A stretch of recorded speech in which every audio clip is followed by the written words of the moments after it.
இன்றைய நாளிலும்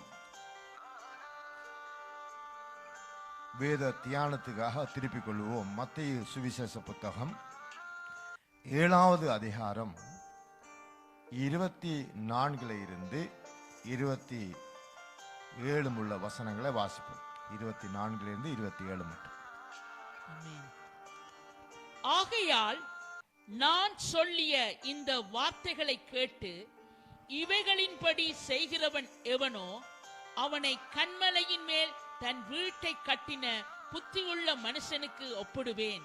பெருமழை சொரிந்து பெருவெள்ளம் வந்து காற்று அடித்து அந்த வீட்டின் மேல் மோதியும் அது விழவில்லை, ஏனென்றால் அது கன்மலையின் மேல் அஸ்திவாரம் போடப்பட்டிருந்தது. ஆமென். அஸ்திவாரத்தை குறித்து நாங்கள் வாசிக்கிறோம். எப்படி அசையாத ஒரு வீட்டை கட்ட வேண்டும் என்பதை ஆண்டவர் இயேசு வார்த்தைகள் ஊடாக வெளிப்படுத்தி இருக்கிறார். அது கன்மலையின் மேல கட்டப்பட வேண்டும், அப்பொழுதுதான் அசைவுறாது இருக்கும். அதே பகுதிகளில் ஒரு மனுஷன் மணலில் கட்டுகிறதை நாங்கள் வாசிக்கிறோம். மலையில கட்டப்படுகிறது, மணலிலும் வீடு கட்டப்படுகிறது. அஸ்திவாரத்தை மணலிலும் போடலாம், மலையிலும் போடலாம்.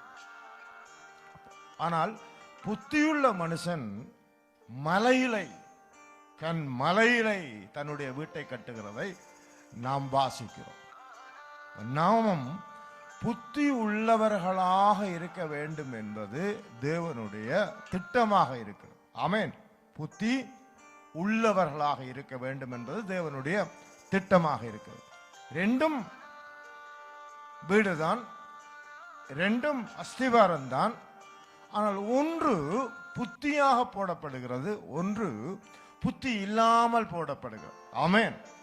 ஆனால் இயேசு நம்முடைய எதிர்பார்ப்பது புத்தியாக அஸ்திவாரம் போட வேண்டும் என்று எதிர்பார்க்கிறார்.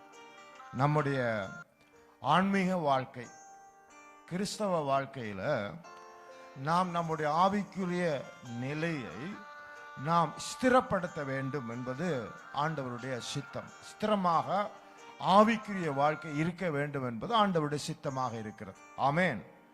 ஆண்டவர் சொல்லிய வார்த்தைகளை கேட்டு அதன்படி செய்கிறது தான் அந்த மலை மேல் போடப்படுகிற அஸ்திவாரமாக இருக்கிறது. ஆமென். என்னமோ அஸ்திவாரம் அவர் சொல்லிய வார்த்தைகளை கேட்டும் அதன்படி செய்யாமல் இருக்கிறது. அதான் மணலில் மேல போடப்படுகிற அஸ்திவாரமாக இருக்கிறது. இப்ப ரெண்டு அஸ்திவாரங்களும் ரெண்டு